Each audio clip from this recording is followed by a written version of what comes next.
एक तरफ मुल्क में सियासी सूरत हाल में इस्तेहकाम नहीं आ रहा है तो दूसरी तरफ मुआशी गैर यकीनी की सूरत हाल बरकरार है और बार बार सवाल उठ रहा है और इस बात को तक़वियत मिल रही है कि PDM की और नून लीग की इमरान खान हुकूमत को हटाने की तो तैयारी थी मगर हुकूमत में आकर कुछ करने की तैयारी नहीं थी, होमवर्क नहीं किया हुआ था, ना फैसले हो रहे हैं ना ही उसके असरात नज़र आ रहे हैं। मईशत भुगत रही है और मुसलसल गैर यकीनी की सूरत हाल नज़र आ रही है।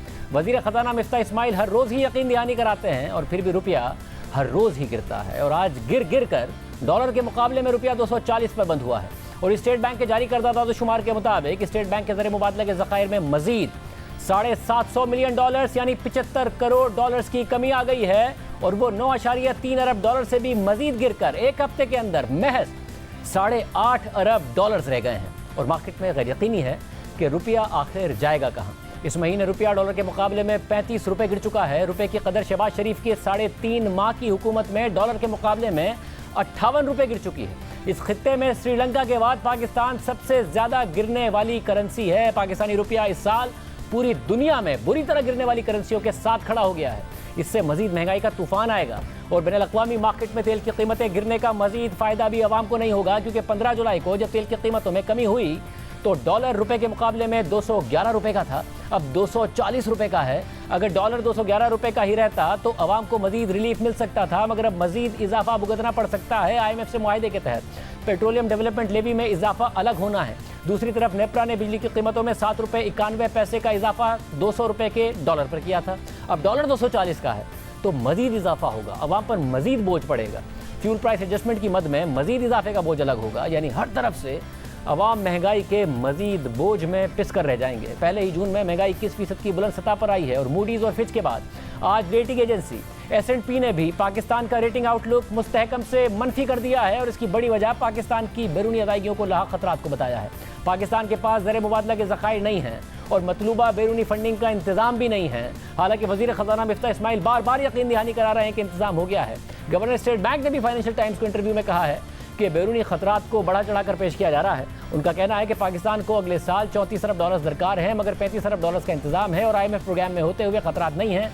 चैलेंजेस ज़रूर हैं, मगर इन तमाम दावों के बावजूद, इन तमाम बातों के बावजूद ना मार्केट्स में एतमाद आ रहा है ना रुपया संभल रहा है। हुकूमत ने दरामदाद रोकने के लिए मुतादिद इक़दाम किए हैं। LC खुलने में कारोबारी तबके को परेशानियां शुरू हो गई हैं, डॉलर्स की अदायगियों में परेशानियां शुरू हो गई हैं। इसका दरामदाद पर फ़र्क भी पड़ रहा है मगर रुपया नहीं संभल रहा है। मिफ्ता इस्माइल ने भी बताया कि 25 जुलाई तक तो पाकिस्तान की दरामदाद सिर्फ 3.7 अरब डॉलर्स रही हैं और इस रफ्तार से पाकिस्तान की जुलाई के महीने में दरामदाद 4.8 अरब डॉलर्स तक रहेंगी और पाकिस्तान की बरामदाद और तफसीलात ज़र यानी रेमिटेंसेस मिलाकर इससे ज़्यादा होंगी, यानी करंट अकाउंट खसारा कंट्रोल में होगा मगर फिर भी रुपया नहीं संभल रहा है। मार्केट में इस वक्त गुज़िश्ता माह की ज़्यादा दरामदाद की अदायगियों का भी दबाव है और स्टेट बैंक के जारी करदा दादोशुमार के मुताबिक जून के महीने का करंट अकाउंट खसारा इंतहाई बुलंद यानी 2.3 अरब डॉलर्स रहा है, क्योंकि दरामदाद 7 अरब डॉलर से ऊपर रही थी, तारीख की सबसे बुलंद तरीन सतह पर रही थी स्टेट बैंक के दादोशुमार के मुताबिक। और स्टेट बैंक के ही मुताबिक इसकी बड़ी वजह तेल की दरामदाद में जून के महीने में बेपनाह इजाफा था।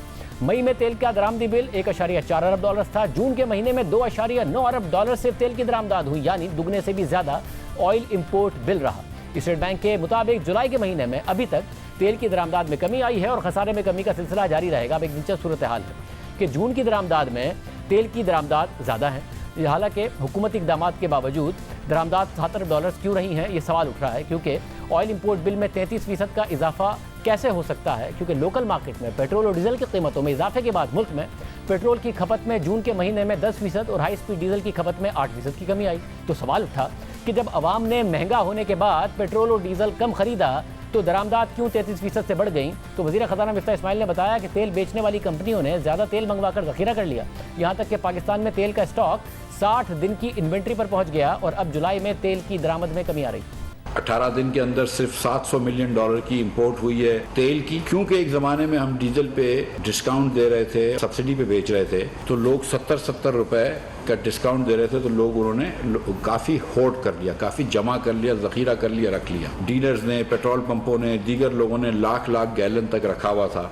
तो जब प्राइस बढ़ी तो उनको 70-70 लाख, 50-50 लाख रुपए का फ़ायदा हुआ है। अमूमन पाकिस्तान में 6-7-8 दिन का डीजल होता है, आज पाकिस्तान में 60 दिन का डीजल है। तो अब डीजल की इंपोर्ट पाकिस्तान में ज़ाहिर है अगले महीने कम होगी, क्योंकि आपके इतना डीजल रखा हुआ है। और जो पिछली मरतबा प्राइम मिनिस्टर साहब ने प्राइस कम की थी 40 रुपये, तो ज़ाहिर है उन लोगों को मार भी लगी है, तो अब वो मार्केट में माल आ गया है।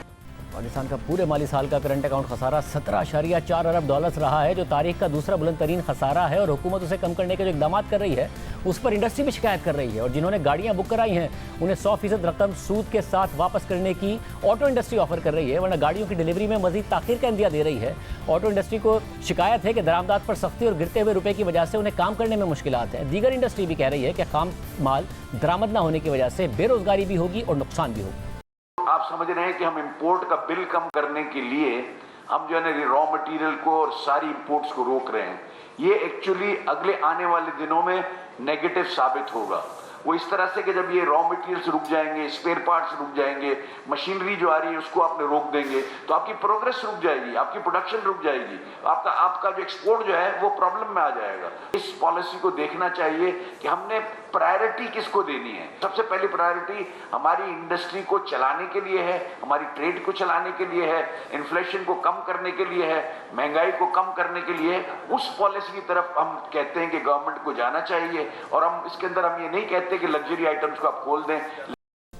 हर तरफ परेशानी ही परेशानी, गैर यकीनी नजर